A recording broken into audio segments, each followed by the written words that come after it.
Hello children, how are you?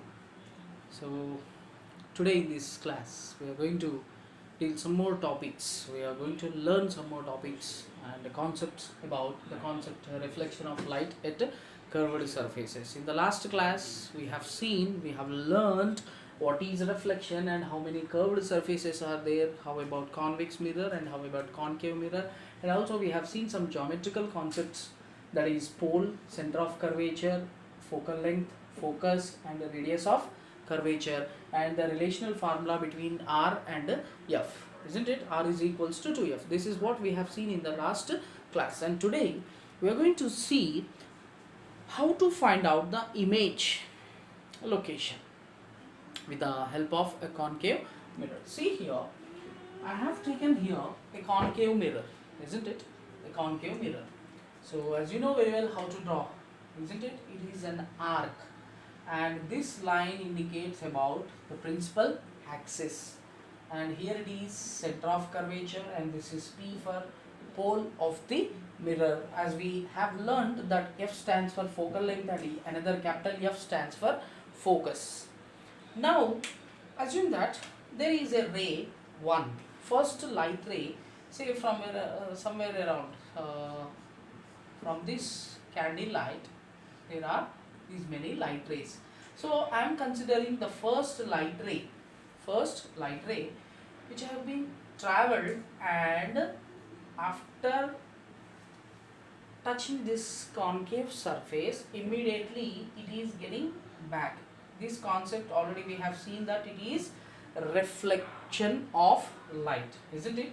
That means this is incident ray and this is reflected light ray, and I am considering another light ray like this. So again what is happening with this? So again it is reflecting. So if you observe all these light rays and the motion of this reflection, you can observe a common point where that is called as an intersecting point, isn't it? That is an intersecting point for all these light rays. So this point is nothing but a focus. Focus or focal point is a point where all the reflected light rays meet, or in other words another name is there for this, it is nothing but converging point, isn't it? So here exactly we can get the image location. What is the object actually here? It is the object of candle, and you know this candle's image may fall at the place of focus, isn't it? Now coming to the concept, if you observe this diagram, there are many light rays, there are many incident rays as well as reflected light rays. So if you go on drawing all these light rays to get this image location, it will become clumsy, and you know the picture or the diagram, ray diagram will come little bit ugly, where you cannot find which ray is moving and which ray is getting reflected. So you may get sometimes doubt. So how many rays I have to draw to get the image location? Then how? What is the reason and how to get this image location to find out the object's image location? How to find it? So for that sake there are three important ray diagrams, or these ray diagrams are called as principal ray diagrams. What they are called as? Principal ray diagrams. So these are the basic ray diagrams, three rays, which helps you to find out the image location. What are they? There are only three rays. That means you need not to draw all these ray diagrams. Instead, to draw all these diagrams, instead of drawing all these different types of ray diagrams, you need to have only three. Out of these three ray diagrams, with the help of any of two gives you the image location of the object. So what are those rays? We'll find out today. So very important, which plays an important role, these three diagrams, to learn to draw the ray diagrams, and also it comes for 2 marks question in the examination. What is that? What list the three important ray diagrams which helps you to find out the image location, isn't it? So first thing, first ray diagram I'm going to draw, isn't it? So draw a concave surface. This is a principal axis, and the first ray diagram is, assume that there is a candle over here, and from the tip of the flame of this candle there is a light ray. Okay, from the tip of the ray, a light ray is moving towards the concave surface, and after touching this surface, what happens? Yes, your answer is right. So it bounces back, or in other words, it is called as reflected light ray. Okay, so remember here, whatever the light ray which is parallel, see, observe here, these two light rays are parallel, no, isn't it? So this is a principal axis, and the light ray which is parallel to the principal axis will definitely passes through the point called focus. This is the first ray principal diagram. Once again, what is the first principal ray diagram? The light ray which is parallel to the principal axis will passes through definitely focus. First one. Now the second ray diagram I would like to draw here.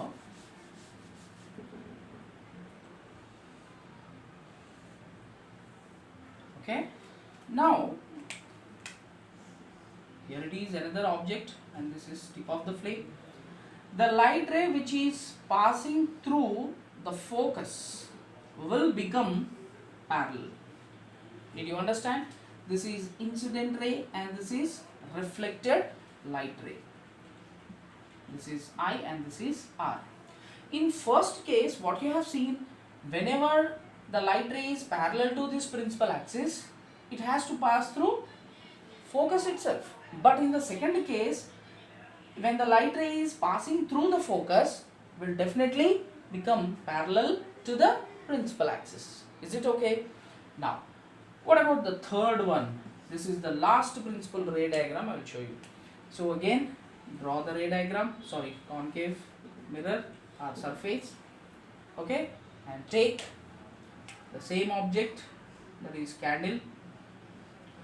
Remember, whenever the light ray which is passing through the center of curvature, this is incident ray, and it won't deviate. Is it clear? Instead that, it again reflects back in the same path. Is it okay? Once again, in the third case, whenever a light ray is passing through the center of curvature, will never deviate. Instead that, it will reflects back in the same path. So now you got the three important light rays which helps you to find out the image location. How? We'll find out, of course, but there is an important question in these three concepts. The first one is this one. So that question is, see, the examiner will ask you like this: what is the light ray? Okay, what is the light ray which the reflection of the after reflection of that light ray will never deviates and passes through the same path? I'll give you once again the clarity. What is the light ray after reflection? Okay, after the reflection, it passes with the same passage. So what is that light ray? That light ray which always passes through the center of curvature will never deviate. Instead of that, it will move, or it will passes through the same path. That means here in this third concept, there is no path changing. But here in the first case, parallel is passing through the focus. If the light ray is passing through the focus, will become parallel. Is it clear? So out of these three, we can use any of two light ray diagrams so that we can easily find out the image location. So how can we get the image location? How can we get the image location? Yes, I'll give you a clarity with the help of a ray diagram.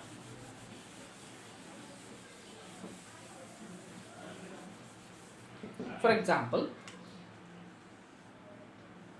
there is an object like this, a candle and a light. See, out of these three we have to consider only two, any of two, right? I am considering the first light ray which is parallel to the principal axis and it has to pass through focus, isn't it? Now I am choosing the second principal ray diagram, that is whenever the light ray passes through the focus will become parallel. So at this case you will get an intersecting point. Yes, this is the intersecting point. So at this point the image of this candle will fall. Is it clear?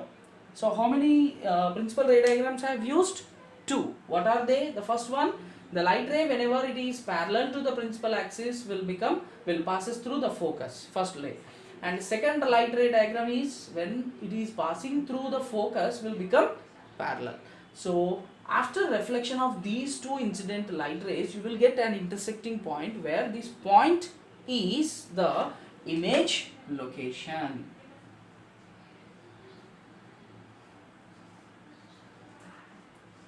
Is it okay?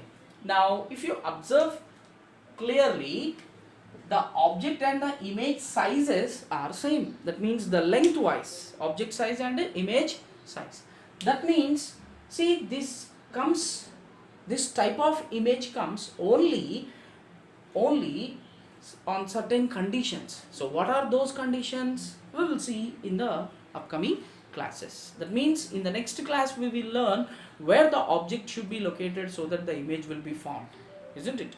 So in this class we have learned the finding the image location. To find the image location we need to have three principal ray diagrams. Why we are going for principal ray diagrams? Why we are using these three principal ray diagrams? Because if you draw all the possible light ray diagrams, it will become clumsy, where you cannot find out the reflected light rays as well as the incident light rays. To avoid that kind of problems, we will choose only three principal ray diagrams. Out of these three principal ray diagrams, we will select only two according to our wish. So with the help of these two ray diagrams, how they are intersecting and where this object should be placed so that the image will be, so that we will discuss in the next class. Okay, so meanwhile you please refer the textbook and possibly search in internet PDF files of our 10th class physics textbook, isn't it? Thank you. We'll see you in the next class.